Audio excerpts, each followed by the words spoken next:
So in operating system, next important functions, that is actually you can say that major topics, is called memory management. Memory management means how the operating systems manage the RAM memory as well as the hard disk. That is also known as a secondary memory. Means the coordination between the primary memory and the secondary memory, how this operating system is going to be managed. So that's why the memory management is the important functions, one of the important functions of operating systems. अगर इसके बिना अगर हम बात करते हैं या operating system की सोचते हैं तो फिर पूरा का पूरा जो सिस्टम्स है वो फेल होने के चांसेस है. तो इसका मतलब है इसको जानना जरूरी है. जैसे फॉर एग्जांपल आप ब्लॉक डायग्राम में यहाँ देख सकते हैं कि ऑपरेटिंग सिस्टम जैसे एक इंपॉर्टेंट स्पेस में and one of the highest जो मेमोरी स्पेस होता है उसमें वो इंस्टॉल्ड होता है या लोड होता है, उसके बाद जो होता है वो काम करता है. तो देख सकते हैं कि ऑपरेटिंग सिस्टम क्या करता है, स्वैप इन स्वैप आउट, यानी हार्ड डिस्क के साथ कोऑर्डिनेशन करता है. हार्ड डिस्क में आपका जो होता है डेटा अवेलेबल होता है, यानी जो प्रोसेस होता है, जो फाइल्स होता है वो हार्ड डिस्क में अवेलेबल होता है. वहां से डेटा को कहाँ लेके आता है, यूजर स्पेस, जिसको हम लोग बोलते हैं मेन मेमोरी, जिसको कौन हैंडल करता है, ऑपरेटिंग सिस्टम. तो इसका मतलब है मेन मेमोरी को मैनेज करना, किस तरह से स्पेसेस अवेलेबल है उसको मैनेज करना. तो इसके लिए हमारे पास डिफरेंट काइंड ऑफ मेथड्स होते हैं जिसको हम लोग पढ़ेंगे. तो इसका मतलब आप ये बोल सकते हो, हो गया कॉलेज से कॉल था. तो हम लोग देखते हैं ऑपरेटिंग सिस्टम के जो कंटिन्यूएशन पे. आप लोगों को आवाज सुनाई दे रही है, ऑडिबल है? Yes sir. ओके, ठीक. अब आ जाते हैं मेमोरी मैनेजमेंट का इंट्रोडक्शन. सबसे पहला जो पॉइंट आपके पास लिखा हुआ है कि memory management is the functionality of an operating system which handles or manage primary memory and moves process back and forth between the main memory and the disk during execution. Simple सा, अभी मैंने थोड़ा देर पहले आपको यही समझाया था कि हमारे पास टू टाइप्स ऑफ मेमोरीज होते हैं. प्राइमरी मेमोरी होता है और एक सेकेंडरी मेमोरी होता है. सेकेंडरी मेमोरी में हमारे पास जैसे हार्ड डिस्क होते हैं और ऐसे बहुत सारे हमारे पास जो सेकेंडरी मेमोरीज होते हैं, उनसे डेटा को प्राइमरी मेमोरी में लेके आना और वापस प्राइमरी मेमोरी से मॉडिफाइड डेटा को सेकेंडरी मेमोरी में जाकर स्टोर कर देना. तो इसको हम लोग जो होता है बोलते हैं स्वैपिंग बिटवीन, यानी स्वैप करना, दोनों के बीच में स्वैपिंग होना.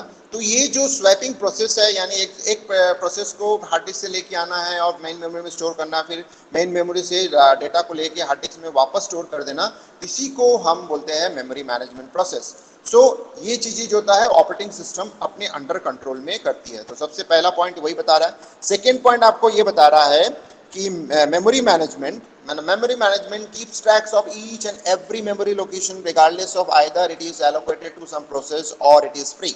तो मैंने जैसे बताया प्राइमरी मेमोरी को हैंडल करने का काम ऑपरेटिंग सिस्टम्स का होता है और सेकेंडरी मेमोरी जो आपका मेमोरी है वो सेकेंडरी है, यानी उसका उतना ज़्यादा इंपॉर्टेंस नहीं होता है मेमोरी मैनेजमेंट में ऑपरेटिंग सिस्टम का, उसका जो इम्पोर्टेंस प्राइमरी से होता है. तो ये चीज़ें आप दिमाग में रख लीजिए कि जो मेमोरी मैनेजमेंट है basically towards the memory management means the towards the primary memory handling. तो प्राइमरी मेमोरी को हैंडल करने के लिए ऑपरेटिंग सिस्टम्स वर्क करता है.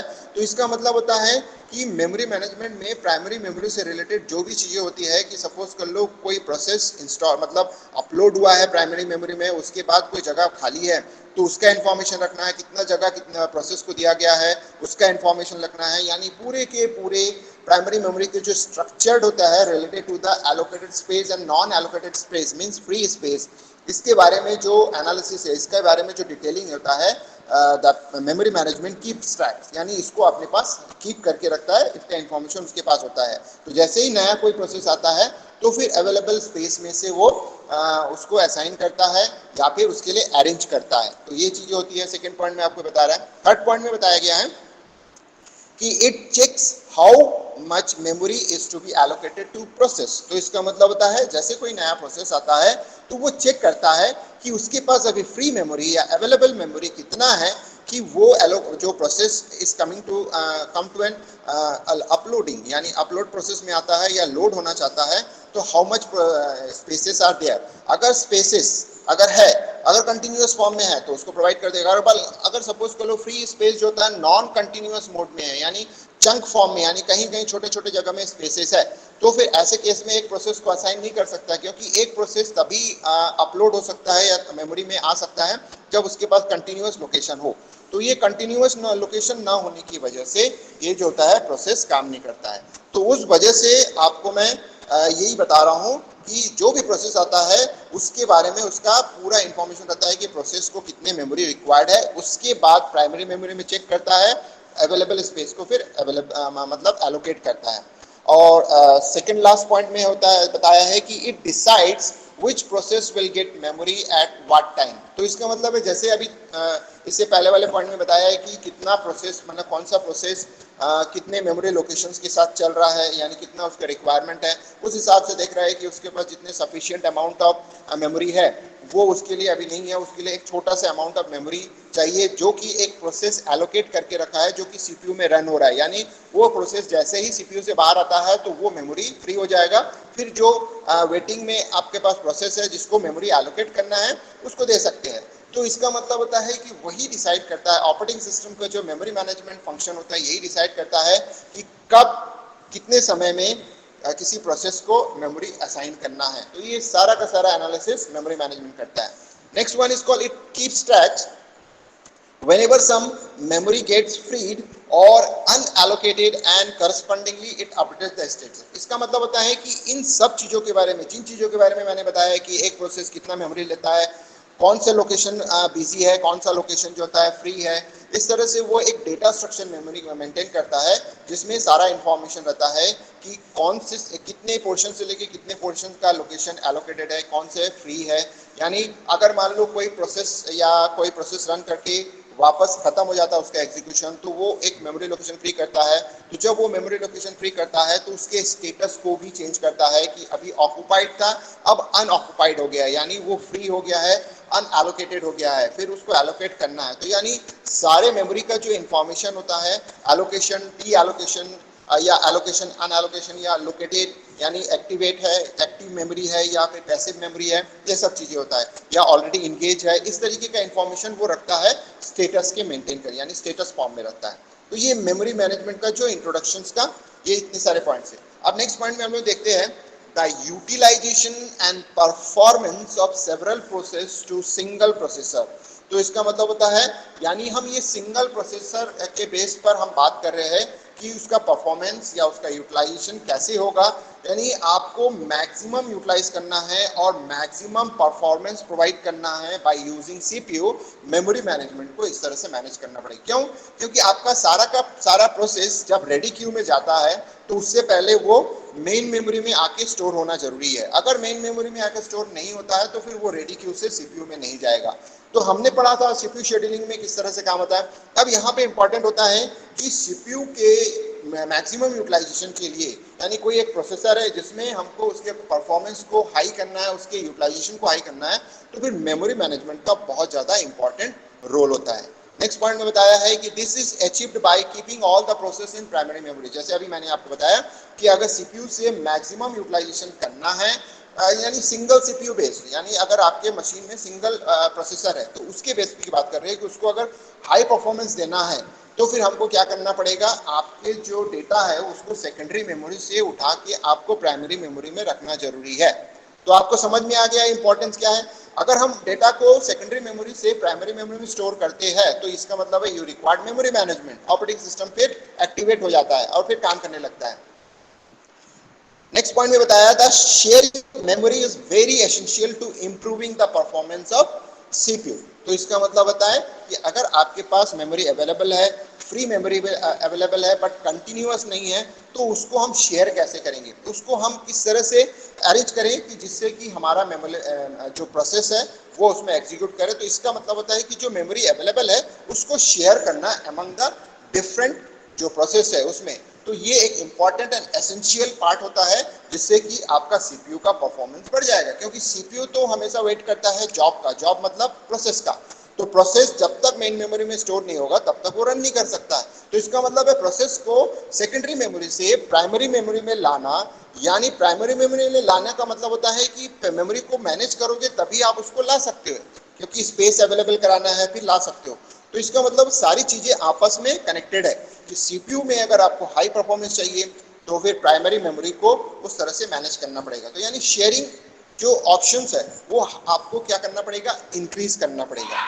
नेक्स्ट पॉइंट में आपको बताया गया है कि no process can ever run before a certain amount of memory is allocated to it. तो इसका मतलब होता है कि आपको सिंपल सी बात है, इस पॉइंट में अभी थोड़ी देर पहले मैं आपको बताया कि कोई भी प्रोसेस जब उसको एक मिनिमम अमाउंट ऑफ मेमोरी, यानी सर्टेन अमाउंट ऑफ मेमोरी मतलब जितना एक स्मॉल अमाउंट ऑफ मेमोरी उसको रिक्वायर्ड है रन करने के लिए, जब तक उसको अवेलेबल नहीं होता तब तक वो रन नहीं कर सकता। ऐसा जरूरी नहीं है कि कोई प्रोसेस जो होता है पूरा का पूरा, जैसे सपोज कर लो एक प्रोसेस है उसको 4 MB मेमोरी चाहिए रन होने के लिए, लेकिन सपोज कर लो उसके पास 4 MB नहीं है, लेकिन अगर वो प्रोसेस 2 MB पे रन कर सकता है तो 4 MB की जगह 2 MB पहले सर्च करेगा मेन मेमोरी में, अगर उसको 2 MB मिल जाता है तो उस 2 MB से वो रन करना शुरू करेगा, फर्दर उसको जैसे जैसे स्पेस मिलेगा उसको रन कर सकता है।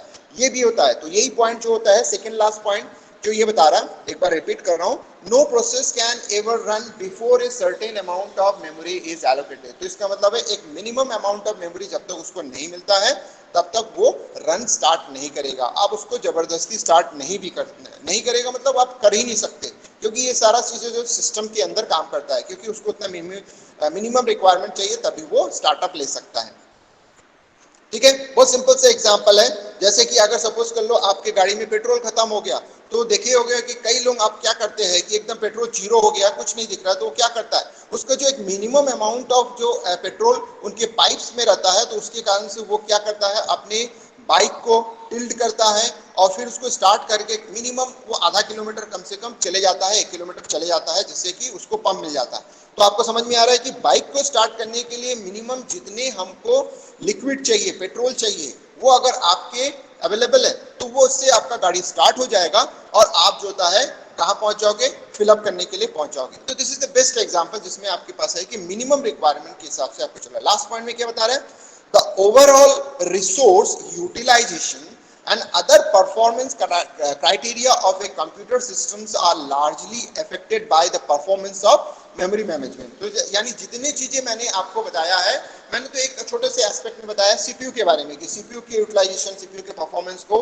इंक्रीज। अगर हम पूरी बात करते हैं, पूरे कंप्यूटर सिस्टम की बात करते हैं, तो आप सोच सकते हैं कि मेमोरी मैनेजमेंट प्रोसेस सारे के सारी चीजों को किस तरह से परफॉर्मेंस को हाई कर सकता है। अब जैसे मैंने सीपीयू के बारे में बताया, वैसे ही मैं बताऊंगा कि इनपुट आउटपुट ऑपरेशंस के लिए हो सकता है, तो वो किस तरह से सारी चीजों को, यानी मल्टीपल, अगर आप प्रोसेस मल्टीटास्किंग ऑपरेटिंग सिस्टम्स की बात करते हैं, मल्टीटास्किंग अगर प्रोसेस या मल्टीटास्किंग परफॉर्मेंस हो रहा है, तो उस केस में सीपीयू का जो मेमोरी ऑपरेटिंग सिस्टम का जो मेमोरी मैनेजमेंट है ओवरऑल कितना ज्यादा इफेक्ट करता है कि overall resource utilisation and performance को हाई करने के लिए है। तो ये मेमोरी मैनेजमेंट का इंट्रोडक्शन है। अब जाते हैं मेमोरी मैनेजमेंट के फीचर्स क्या क्या होते हैं।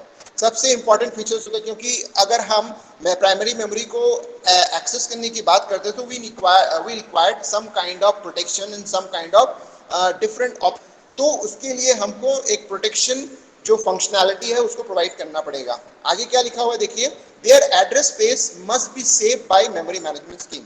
तो पहला पॉइंट में यही बताया कि दूसरे प्रोसेस का मेमोरी स्पेस पहले प्रोसेस के मेमोरी स्पेस के बीच में इंटरफेयर नहीं होना चाहिए, दोनों सेपरेटली काम करने चाहिए, कोई एक दूसरे को वायलेट ना करे, यानी एक्सेस करते करते दूसरे एरिया में चले जाए, ऐसा भी नहीं होना चाहिए। तो इसको देखना है, वो होता है प्रोटेक्शन मोड पे आता है।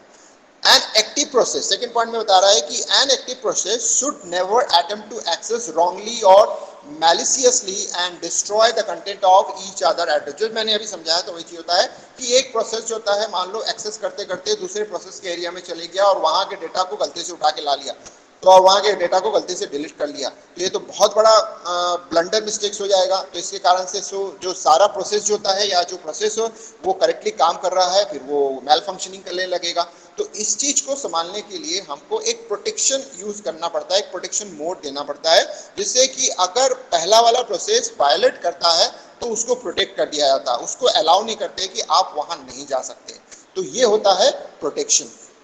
दूसरा होता है शेयरिंग। शेयरिंग में क्या होता है, इंपॉर्टेंट पार्ट है कि apart from protection memory management scheme must support sharing of common data और data structure such as symbol table in compiler और असेंबलर। जैसे शेयरिंग में आ जाते हैं, शेयरिंग में क्या होता है कि सपोज कर लो दो प्रोसेस है जिनको एक सिंगल सिंबल टेबल से रिलेटेड, यानी दोनों का सिंबल टेबल सेम है, तो ऐसे केसेस के लिए अगर वो दो सेपरेट सिंबल टेबल लेके काम करता है तो उसका मतलब होता है उसको दो सेपरेट स्पेस की जरूरत पड़ेगी। अगर मेमोरी मैनेजमेंट अगर इस फंक्शनैलिटी को ऐसा करता है कि एक टेबल बनाए और उसको शेयर कर दे दो प्रोसेस के बीच में, तो उससे क्या हो रहा है कि आपकी जगह आपका जहां दो मेमोरी स्पेस रिक्वायर्ड थे, that will be converted into an single memory space, and that memory space means symbol table where the memory space has been captured. So that symbol table is actually you can say that that symbol table is sharing among the two process, यानी दो process के बीच में उसका sharing हो जाएगा. तो ये हो गया हमारा प्रोटेक्शन और दूसरा हो गया हमारा शेयरिंग. सो ये चीजें आपको समझ में आ गई मेमोरी मैनेजमेंट से रिलेटेड कि what is the meaning of memory management and what is the basic features of memory management. Two features are there, protection and sharing. दोनों चीजें समझ में आ गई? यस और नो बताइए. Yes, sir.